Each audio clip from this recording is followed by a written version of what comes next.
Comme chaque vendredi sur France 24, l'actualité internationale des 7 derniers jours vue par nos éditorialistes. Bienvenue dans Une semaine dans le monde avec aujourd'hui à mes côtés Ziad Limam, directeur du mensuel Afrique Magazine. Bonjour Ziad. Bonjour. Vous n'êtes pas venu les mains vides, ce numéro, celui d'avril, avec en une le défi jeune, toujours donc les espoirs qui portent l'Afrique de demain. Et les nombres qui sont en même temps une exigence pour les États, les sociétés, comment intégrer cette poussée démographique extrêmement puissante qui peut se révéler ou positive ou difficile. Quand on voit les effets dans de nombreux pays, à commencer par le Nigeria par exemple. Également, vous revenez sur le destin d'Ahmed Bakayoko, Premier ministre ivoirien décédé le mois dernier. Merci Ziad Limam avec nous, donc, ainsi que Philippe Turle, journaliste britannique, chroniqueur international, ici même à France 24. Bonjour Philippe. Patricia Lémonière est avec nous également aujourd'hui. Bonjour Patricia. Bonsoir. Ainsi que Jean-Christophe Ploquin, rédacteur en chef et éditorialiste à La Croix, partenaire d'Une semaine dans le monde. Bonjour Jean-Christophe. Bonjour Raphaël. Et puis bonjour à la fin de cette émission, vous avez l'habitude, comme chaque vendredi, nous serons rejoints par Cartooning for Peace, qui d'ailleurs réalise dorénavant le dessin de une du monde. Après la retraite bien méritée de Plantu, CAC sera avec nous donc à la fin de cette émission. Cette fin de semaine, en tout cas, elle est marquée par la disparition du duc d'Édimbourg, celui qui renonça à toute prétention au trône de Grèce et du Danemark pour devenir le prince consort à la plus grande longévité qu'ait connue le Royaume-Uni, au bras d'Élisabeth II. Le prince Philippe est mort à l'âge de 99 ans et vous le voyez devant Buckingham. C'est donc une foule de Britanniques qui viennent lui rendre un dernier hommage. Dans 2 mois, le 10 juin, il aurait soufflé sa 100e bougie. Écoutez quelques-unes des réactions. Le prince Philippe a gagné l'affection de plusieurs générations ici au Royaume-Uni, à travers le Commonwealth et dans le monde. Comme le pilote expert qu'il était, il a aidé à diriger la famille royale et la monarchie afin qu'elle reste une institution indiscutablement vitale pour l'équilibre et le bonheur national. Le Royaume-Uni a perdu un extraordinaire serviteur public avec le prince Philippe. Il a dédié sa vie à notre pays et plus que tout, je pense qu'on se souviendra de son soutien et de son dévouement à la reine. Mes pensées vont à tous ceux qui ressentent un profond sentiment de perte et de chagrin, en particulier la reine. Il a été son époux pendant 74 ans et je pense que l'on peut tous imaginer à quel point elle est dévastée par son décès.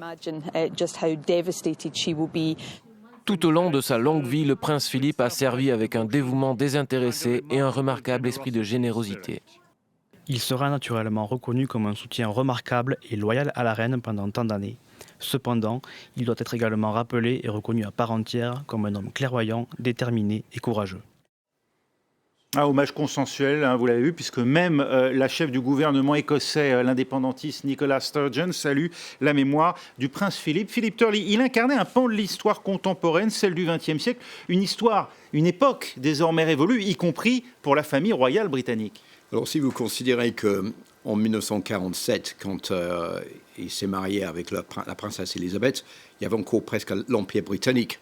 L'Inde n'était pas encore indépendant. Il y avait tous les pays en Afrique comme le Nigeria, le Kenya, j'en passe, qui étaient toujours sous contrôle des autorités britanniques. On a vu vraiment une révolution dans la société britannique. Ça passe de la fin de la guerre, quand Elisabeth est devenue reine d'Angleterre, il y avait encore le rationnement en Grande-Bretagne. C'était une époque très, très grise.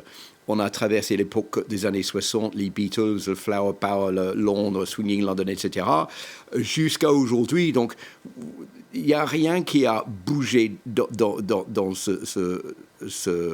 cette période, moins que le duc d'Édimbourg. Parce qu'il est toujours constant, on peut toujours le retrouver de la même manière, alors que la société a profondément changé, évolué depuis ces 70 ans. Et il faut dire aussi qu'on n'a jamais eu une monarque et son mari qui ont régné depuis aussi longtemps, depuis 2015. Elle est devenue le monarque le plus long de l'histoire de la Grande-Bretagne, encore plus long que la reine Victoria qui est morte en 1901. Et donc, personne ne se souvient maintenant de l'époque avant qu'Élisabeth soit reine. Il faut être quand même plus de 70 ans pour se souvenir. Et puis encore, on était les gens de plus de 80 ans, peut-être qui se rappelleraient quelque chose. Donc, tous les premiers ministres qui sont en office aujourd'hui, ils sont nés sous la reine et sous le prince Philippe. Donc, c'est toute une époque où on a vu ce couple dans la Grande-Bretagne, alors que la Grande-Bretagne ne ressemble en rien de la Grande-Bretagne de 1952, mais la seule chose qui se rassemble toujours à eux-mêmes, c'est le duc d'Édimbourg et la reine. Crépuscule de la couronne, Patricia Lemonnier, ou bien entrer dans la modernité? C'est effectivement toute la question, parce que, comme l'a très bien dit votre invité, votre journaliste, plus exactement, notre confrère, voilà, notre confrère, eh bien, c'était un couple, c'était la reine, mais la reine et avec elle le duc d'Édimbourg. Et aujourd'hui, sa disparition annonce une autre disparition qui sera encore beaucoup plus bouleversante pour ce pays, c'est la disparition de la reine. Et donc une page est en train de se tourner très lentement avec la disparition de l'époux de la reine d'Angleterre. Et je crois que ce couple a fédéré tout un pays, a fait de ce pays un pays autre, un pays différent, un pays autour de ce couple, il y avait une stabilité. Qu'est-ce qui va se passer après? La royauté ne sera, je pense, plus du tout la même. Sera-t-elle aussi vénérée? Je ne le pense pas, mais peut-être est-il bon de me tourner vers mon confrère plus spécialiste que moi sur cette question. On va leur demander, mais un personnage remis au goût du jour et un peu réhabilité, il faut bien le dire, par la série The Crown, Philippe Turle. Elle a contribué à le populariser dans la culture, en tout cas, de la jeunesse britannique et internationale. Je pense que quand on regarde The Crown, il faut prendre tout ça avec un grain de sel. Pour ceux qui ne connaissent rien de la famille royale, bon, c'est une formidable apprentissage sur l'histoire de cette famille. Mais bon, il y a eu quand même des parties exagérées, des parties qui ont été modifiées pour que ça soit un peu vendeur pour la télévision. Mais c'est vrai que le duc d'Édimbourg a eu certaines périodes de sa vie où il s'est beaucoup posé la question à quoi je sers. Et je pense que tout a basculé pour lui en 1956 quand il a créé le prix du duc d'Édimbourg, qui est maintenant distribué dans 140 pays à peu près, pour les jeunes dans les quartiers défavorisés, pour leur donner le droit, avec de l'argent, de réaliser des rêves, de travailler pour les œuvres de charité, de faire des compétitions sportives, de sortir de leur quotidien pour se faire une autre vision de la vie. Et je pense que pour le duc d'Édimbourg, c'est vraiment le plus grand fierté qu'il a, parce que c'est pas seulement quelque chose qui est disponible en Grande-Bretagne, mais partout dans le monde, en Afrique surtout, et en Asie. Et c'est pour cette raison que le duc d'Édimbourg, le fait qu'il est mort, ça chagrine beaucoup les Britanniques, mais je pense aussi que c'est un chagrin pour beaucoup de personnes qui sont passées par ce prix du duc d'Édimbourg et qui voient aujourd'hui l'homme qui était responsable pour peut-être un changement radical dans leur propre vie, il n'y est plus. Ziad Limam, ça vous évoque quoi, la disparition du prince Philippe? Vous avez été un des premiers à me texter cet après-midi pour me dire il faut qu'on fasse le prince Philippe. Ah, j'ai pas dit ça, j'ai mis point d'interrogation. Parce que c'est une question. Moi, je suis à la fois toujours intéressé par les destins. C'est-à-dire, je trouve que des personnages comme ça, qui ont un destin tellement particulier, monsieur qui n'était pas tout à fait anglais, qui décide d'épouser la couronne britannique, il vit presque un siècle. Bon, je trouve qu'il y a quelque chose d'intéressant. Je trouve que politiquement, je suis assez d'accord avec ce qui se dit. C'est-à-dire, c'est une page qui se tourne, mais qui est très, très, très, très, très lente à se tourner. Comme s'il y avait une espèce de crispation comme ça, nationale, identitaire, britannique, à ne pas changer d'époque, à garder cette espèce de totem monarchique tel qu'il est, d'autant plus que dans la génération qui suit, c'est un peu le bazar. Donc si on pouvait éviter d'aller dans le bazar tout de suite, avec un prince héritier qui n'est pas forcément très populaire, des enfants dont un est parti en Californie, on sent qu'il y a cette espèce de difficulté comme ça. Je trouve aussi que on peut être roi, on peut être dans une monarchie constitutionnelle, mais je pense quand même que le principe de l'âge devrait quand même s'appliquer aussi aux monarchies, parce que oui, on est censé être monarque jusqu'à la fin de sa vie, mais dans le 21e siècle, avec des populations plus jeunes, avec des gens qui ont besoin de référents différents, je suis curieux de voir, et j'y connais vraiment pas grand-chose, je serais curieux de voir la réaction de la reine, c'est-à-dire est-ce qu'elle va rester reine ou est-ce qu'elle va faire comme sa mère et se mettre en retraite de son vivant. Mais bon, avoir un chef d'État qui a 90, je sais pas. Jean-Christophe Ploquin, la reine doit-elle s'appliquer à elle-même, ce qu'ont fait avant elle Juan Carlos, Akihito, ou dans un registre différent, Benoît XVI ? Oui, c'est effectivement un registre assez différent et vous avez raison de parler du précédent de Benoît XVI qui avait été un coup de tonnerre lorsqu'il avait démissionné de sa charge de pape il y a quelques années. Moi, j'ai le sentiment que le prince Philippe, c'était un prince consort. Effectivement, c'est à la fois un personnage assez familier. On était habitué de le voir avec la reine, on le voyait, nous, Français, en tout cas, très rarement sans la reine. Donc, cette notion de couple était très forte dans nos mémoires. Cela dit, moi, j'ai plutôt, à titre personnel, je me sens plutôt, je dirais, génération Lady Di, c'est-à-dire, c'est un peu à partir de ce moment que, en tout cas, des gens de mon âge, des quinquas, ont commencé à s'intéresser. C'était les années 90, les années 80-90. Et de fait, c'est surtout à cette époque que finalement la famille royale britannique s'est aussi manifestée, s'est montrée sous des jours qui étaient beaucoup moins consensuels qu'aujourd'hui. Et donc c'est une famille royale qui est extrêmement chahutée derrière effectivement cette espèce de permanence que manifestait le couple de la reine Elisabeth et du prince Philippe. Et voilà, j'entends parfaitement ce qu'ont expliqué mes confrères, c'est-à-dire c'est le premier des deux qui vient de partir et à qui on présente évidemment, il y a toujours des moments d'émotion dans ces périodes. Et maintenant, effectivement, la reine a 94 ans et on lui souhaite bien sûr longue vie, mais on sait que c'est un peu un vœu pieux et que la royauté britannique va sans doute connaître une nouvelle période un peu d'instabilité avec la succession qui se jouera et dont on sait que le prince Charles n'est pas forcément très populaire en Grande-Bretagne. Voilà, je ne suis vraiment pas spécialiste non plus, mais je pense qu'effectivement, c'est plus qu'une page qui se tourne, c'est un chapitre qui se tourne avec le décès du prince Philippe. Et nous aussi, on va tourner ce chapitre dans un instant. Juste après avoir quand même posé une dernière question à Philippe Toll, est-ce que ça accélère effectivement la question de la succession ? Est-ce que ça crée une pression supplémentaire sur la reine pour éventuellement abdiquer et passer la main à son fils, le prince Charles, ou au contraire un attachement des Britanniques qui vont se rallier autour de la reine? Je ne sais pas s'il y a exactement l'équivalent en français d'ailleurs comme terme. Pour répondre déjà à Ziad, je pense que la reine ne va pas abdiquer pour la simple raison qu'elle avait dit en 1947 qu'elle serait reine toute sa vie. Elle servira toute sa vie. Elle s'appelle très bien de l'abdication de 1936 de son oncle, Édouard VIII. Elle a toujours juré que jamais elle mettra la couronne dans la même situation. Ça aussi, elle a changé d'avis, mais je pense que ça ne le fera pas. Deuxième chose, la reine, elle est chef d'État, mais elle n'est pas chef de gouvernement, donc elle n'a pas un rôle politique.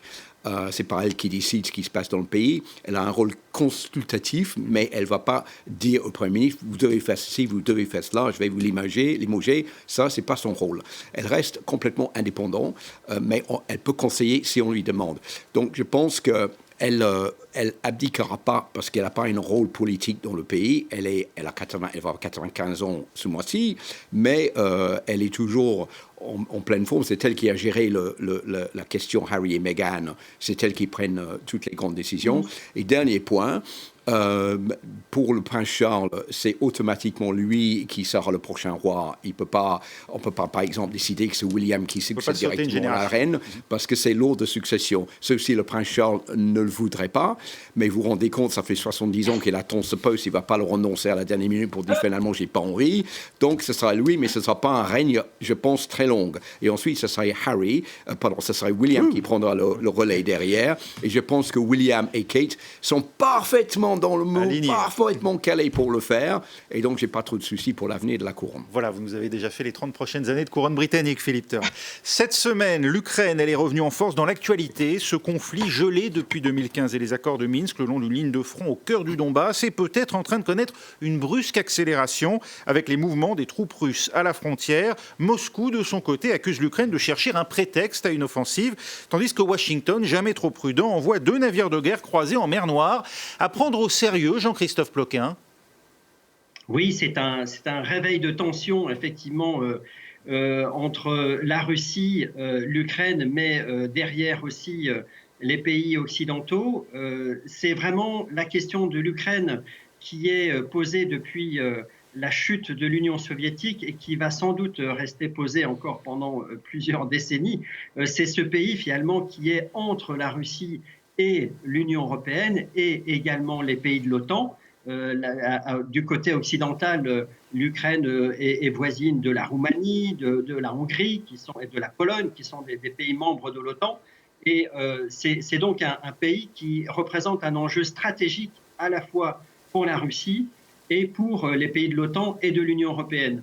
Et on voit que la Russie est en train de tester vraisemblablement l'administration Biden, qui est donc au pouvoir depuis janvier dernier, et qui a adopté un ton extrêmement ferme. On se souvient que Joe Biden a dit oui, c'est vrai, Vladimir Poutine est un tueur. Donc on voit que c'est la relation entre les deux chefs d'État et entre leurs pays est sur des bases de confrontation, mais la Russie est en train un peu de défier finalement les États-Unis et l'OTAN en exerçant une pression sur l'Ukraine, qui n'est certes pas membre de l'OTAN, mais qui a choisi d'être plutôt dans le camp occidental, qui veut se rapprocher de l'Union européenne, qui a passé un accord d'association, qui veut adhérer à l'OTAN.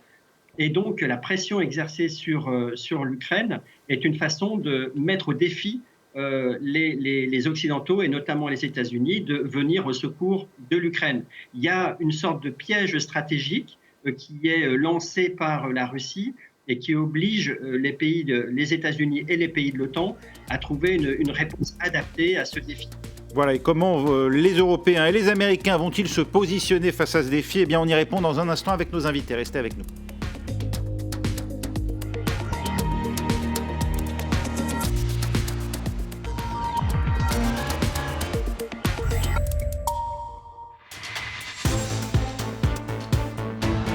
Semaine dans le monde, le retour avec toujours à mes côtés Ziad Limam, directeur du mensuel Afrique Magazine, avec également Philippe Turr, mon confrère de la rédaction de France 24, avec Patricia Lémonière, avec également Jean-Christophe Ploquin de La Croix. On évoquait à l'instant la situation en Ukraine, ces bruits de bottes à la frontière avec la Russie et la menace d'une reprise du conflit au Donbass, voire même peut-être plus grave encore. Vous y croyez, vous, Patricia ?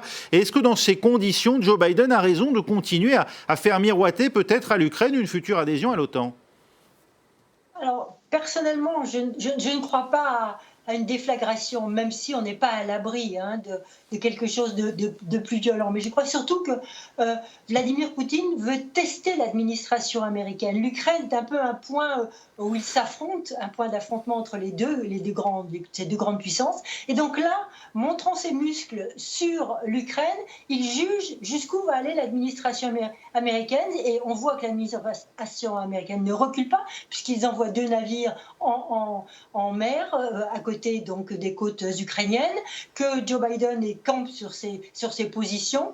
Et là-dedans, effectivement, le seul risque, c'est que dans cette zone, il y a des extrémistes de part et d'autre, et des extrémistes qui, eux, ont intérêt au conflit, ce que n'ont pas intérêt, à mon avis, ni les États-Unis, ni la Russie, qui, pour l'instant, se mesurent plutôt. C'est votre avis à vous aussi, Ziad Limam ? On n'a pas envie de risquer un conflit du côté russe ou américain sur cette affaire ? Le problème, c'est pas quand on masse autant d'hommes, d'armes, de moyens, c'est qu'on n'a pas envie de risquer un conflit, puis quelque chose peut démarrer. Et une fois que l'engrenage, l'histoire a montré 50 fois que ce type d'engrenage était particulièrement fatal. Après, on a des joueurs d'échecs, mais je pense quand même que ça fait partie de ces zones de conflit où les États-Unis, comme ont dit tous nos collègues, les États-Unis sont testés. comme ils vont être testés à Taïwan, comme ils vont être testés dans d'autres endroits du monde pour voir s'ils ont toujours cette capacité d'action, de projeter leur pouvoir. Alors, il y a eu un malentendu, je pense, au départ, c'est qu'on pensait que le président Biden serait un espèce de papy tranquille, pépère, démocrate, pas trop de vagues, on va gérer à l'ancienne. Un président pachyderme un peu. Ouais, enfin, en tous les cas, quelqu'un de très traditionnel dans son approche. Et on découvre une administration qui est quand même assez... qui pose bien ses principes, ses positions. Encore une fois, je parlais de la Chine, parce que c'est la même chose en Chine, c'est la même chose avec la Russie. Et donc c'est un message. Et l'autre point que moi je trouve très important, c'est l'incapacité des Russes à avoir autre chose comme politique dans cette région, dans leur environnement. Ils n'ont que cette espèce d'approche qui est une approche musclée de force, et il n'y a pas de soft power. C'est-à-dire, c'est des pays qui ont une culture presque russophone, c'est-à-dire qui ont un lien historique avec la Russie, que ce soit l'Église orthodoxe, que ce soit plein de choses, et qui n'est pas quelque chose pas de séduction. Qui n'est pas un lien, et que ces pays n'ont qu'une envie, c'est de basculer dans un autre camp. Je trouve que c'est très, très, très révélateur de la fragilité idéologique du modèle russe dont on parle. Par ailleurs, dont on peut parler, mais voilà, il y a une fragilité idéologique, ça ne traverse pas sur des nouvelles générations. Ça annonce quoi, Philippe Toll, d'après vous? Jusqu'où est prêt à aller Washington et jusqu'où sont prêts à aller les Européens? Alors ça, c'est la question que tout le monde se pose. C'est dans l'intérêt de personne d'aller jusqu'à la guerre, c'est l'intérêt de personne d'aller jusqu'au combat. Mais là, comme on dit en anglais, on est en train de faire montrer ses muscles. Pour savoir, d'abord pour tester Joe Biden, je pense que Vladimir Poutine regrette aussi la perte de son ami Donald Trump, qui était quand même un allié en quelque sorte, parce qu'il était libre de faire ce qu'il voulait. Là, je pense aussi qu'on prenait Joe Biden pour un pépère qui n'allait pas faire grand-chose parce qu'il était quand même un monsieur âgé. Non, on s'est trompé. Les États-Unis sont quand même très fermes dans ce qu'ils disent, et donc, évidemment, ça perturbe ce qui se passe à Moscou, d'autant plus quand on voit l'économie russe avec tous les problèmes auxquels Vladimir Poutine doit faire face. Évidemment, il n'y a rien de mieux qu'un conflit ou un soi-disant peut-être conflit potentiel pour divertir l'attention de la population russe sur autre chose que l'économie. Donc là où je pense que l'Union européenne peut jouer un rôle, c'est d'être à 100% avec les États-Unis face à la Russie et de dire stop, il ne faut pas que ça va plus loin que juste de dire voilà, nous mettons des troupes ou nous mobilisons pour la guerre, mais on arrête là, on ne fait pas autre chose. Cette semaine, Washington et Téhéran ont renoué le dialogue, pas directement certes par l'intermédiaire des Européens, mais les délégations des deux pays étaient réunies en un même lieu et c'est déjà énorme, d'autant que les Américains se disent prêts à lever les sanctions sur l'Iran, celles qui contredisent l'accord sur le nucléaire, pas suffisant, estime le pouvoir iranien qui exige lui la levée de toutes les sanctions. Téhéran fait monter les enchères à dessein, Ziad Limam. C'est le poker, tout en sachant qu'on n'a pas beaucoup de marge de manœuvre, c'est-à-dire les Iraniens. Il y a deux choses pour eux. Le dossier nucléaire est un dossier qui est assez fédérateur à l'intérieur de l'Iran, c'est-à-dire sur le plan politique intérieur, c'est-à-dire de pouvoir s'assumer comme une puissance nucléaire, se défendre contre les ennemis. Mais le régime est très impopulaire, le pays est à genoux sur le plan économique, à genoux sur le plan sanitaire, on n'en parle pas suffisamment, mais comme il est soumis à des sanctions extrêmement brutales, y compris sur les vaccins, les produits pharmaceutiques, etc., donc c'est un pays fragilisé. Et donc il y a une tentative d'obtenir des États-Unis le maximum pour dire « OK, on va négocier ». Entre-temps, il s'est passé quelque chose qui est passé relativement inaperçu. Les Iraniens ont signé un traité d'amitié, de coopération et de partenariat, je ne sais pas le nom exact, avec la Chine pour 25 ans. Donc les Iraniens envoient un autre message aussi en disant « Bon, vous savez, nous, on est sur le passage là, des fameuses routes de la soie qui arrivent. On est entre l'Asie et l'Europe et l'Occident. Et voilà, les Chinois viennent nous voir pour nous dire « Créons une relation stratégique ». On voit à chaque fois à quel point ce pays est incontournable et qu'il faut bien trouver une discussion et une négociation. Je pense qu'on va y arriver parce que là, encore une fois, les Américains se montrent assez souples tout en préservant eux aussi leur opinion intérieure qui est très, très remontée contre l'Iran. Donc voilà, le jeu continue, jeu où les Européens ont souvent une qualité, c'est-à-dire que ce genre de situation où il faut être très habile, patient, distribuer les cartes, replier les cartes, les redistribuer, ça c'est quelque chose qu'on sait faire. Washington va vite, trop vite dans les concessions, Patricia Lémonière. On a l'impression qu'ils sont prêts à tout lâcher pour revenir rapidement à l'accord et effacer finalement la période Trump. Je ne sais pas. En tout cas, je ne pense pas que Joe Biden ait les mains libres. Vous savez, au Congrès, tous les membres, une majorité est pour le maintien d'une position dure vis-à-vis de l'Iran et n'est pas pour faire des concessions. Quant aux Iraniens, ils sont, je dirais pas en position de force. Oui, le pays est à genoux sur un plan économique. Oui, le régime est impopulaire. Mais j'ai envie de dire, ceux qui gouvernent, l'État, l'administration, et puis Ali Khamenei, n'en a que faire en quelque sorte. Et donc, ils sont sur le plan nucléaire en position de force. Vous savez très bien que les violations du traité se sont multipliées, que maintenant on estime que l'écart qui les rapproche de l'acquisition de la bombe nucléaire s'est resserré et se resserre tous les jours un peu plus. Donc, avec cette signature aussi avec la Chine qui est minime, mais néanmoins qui est un signe, je crois que l'Iran, paradoxalement, pays affaibli, pays à genoux sur un plan économique, est presque en position de force sur ce terrain-là, sur ce terrain de la négociation. Et il ne faut pas oublier que les Iraniens sont de très bons négociateurs, qu'ils savent, c'est des joueurs, et qu'ils avancent leurs pions très lentement parce que c'est la survie du régime qui est en question. En position de force, les Iraniens. Si oui, c'est vrai que ça risque de prendre beaucoup de temps. On se souvient que le JCPOA avait mis 4 ou 5 ans à être signé, Philippe Turle. Oui, alors, il y a un autre problème qu'on n'a pas abordé, c'est qu'il y a des élections en Iran qui viennent assez rapidement. Et là où ça risque de basculer peut-être, c'est que là, on a des modérés qui sont ceux qui ont signé déjà en 2015 cet accord, qui risquent peut-être de perdre leur place en commençant avec le président Rouhani, qui ne peut pas briguer un nouveau mandat. Donc, c'est peut-être les durs qui vont prendre le pouvoir et les durs qui ne veulent pas de cet accord nucléaire avec les États-Unis en disant on a fait sans cet accord depuis 2018. On peut continuer à faire sans parce qu'on a peut-être plus de pouvoir de marge de manœuvre sans l'accord avec les États-Unis qu'avec. Donc, il y a une pression sur les États-Unis pour négocier que les Iraniens mènent quand même, comme disait Patricia Alimonière, plutôt bien, mais on a quand même le compte à rebours qui est là pour trouver une solution. Alors, ce qui est, pour moi, le plus important, c'est que ces discussions ont eu lieu cette semaine. Déjà, c'est miraculeux que les deux parties soient réunies, même peut-être pas dans la même pièce, mais dans le même bâtiment, et que on n'a pas claqué la porte à la fin de la première journée, on continue à négocier. Donc déjà, il y a un espoir que, je pense qu'il y a une bonne volonté des deux côtés pour arriver à trouver quelque chose. Et au milieu de tout cela, évidemment, il y a la Chine, il y a l'Union européenne et la Russie qui aimeraient bien aussi qu'on aboutisse à un accord de nouveau entre toutes les parties. Et il y a Israël dont l'objectif est de faire en sorte qu'on reste dans le cadre actuel. Jean-Christophe Ploquin, Israël seul contre tous dans ce dossier. Est-ce que ça veut dire qu'on peut aller très vite maintenant vers un accord, d'après vous ? Alors moi, je serais très prudent quand même sur... on est vraiment pour le moment dans la posture diplomatique où effectivement, aussi bien les Iraniens que les Américains sont sortis des réunions cette semaine en disant, voilà, évolution positive, on commence un nouveau chapitre. Oui, cela dit, on n'est pas encore à la fin du chapitre. Donc je pense que le poids des sanctions et la façon dont les sanctions sont décidées aux États-Unis, c'est pas le président Biden qui va pouvoir décider de lever toutes les sanctions. Il peut en lever certaines, mais les plus dures, c'est des décisions du Congrès des États-Unis et où il y a toujours une majorité d'élus, et notamment au Sénat, qui sont fondamentalement hostiles à l'Iran.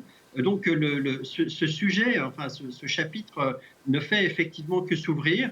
Ce que je trouve intéressant, c'est on sait que la façon dont l'Iran va évoluer dans les prochaines années, c'est vraiment un élément déterminant pour tout le Moyen-Orient. L'Iran est vraiment un pays qui agite finalement, qui crée de l'agitation, qui crée des troubles dans de nombreux pays du Moyen-Orient. Donc si il adopte une position plus tempérée, ce sera une bonne nouvelle pour tout le Moyen-Orient. Mais c'est loin d'être encore décidé. Et ce qui est intéressant, effectivement, c'est de voir comment les États-Unis et la Chine, dans un contexte où le monde va de plus en plus être polarisé, ou risque en tout cas d'être polarisé entre un camp pro-chinois et un camp pro-États-Unis, comment l'Iran, finalement, est en train de devenir un enjeu à la fois pour la Chine et pour les États-Unis. Et là aussi, ça peut avoir des conséquences très importantes à l'échelle du Moyen-Orient, si l'Iran rentrait, je dirais, dans la sphère d'influence chinoise. Le Moyen-Orient, on irait justement, puisque cette semaine, la Jordanie s'est trouvée ébranlée par une crise sans précédent. La famille royale a étalé ses divisions au grand jour. Le prince Hamza, placé en résidence surveillée car accusé de complot, des accusations qu'il récuse d'un ton frondeur, alors qu'avant que le roi Abdallah lui-même ne sonne la fin de la partie en affirmant que la pétrance se trouverait désormais sous la protection du souverain lui-même. La sédition tuée dans l'œuf, vous y croyez, vous, Patricia Lémonière ? Alors, il y a deux aspects dans cette crise jordanienne. Il y a un contexte de politique intérieure, avec un roi qui fait face à une crise économique, à une contestation à l'intérieur de son pays, qui est critiquée, où on parle de corruption. Et justement, le prince Hamza reprenait tous ces discours à son profit. Il était très populaire auprès de la frange critique de la société jordanienne.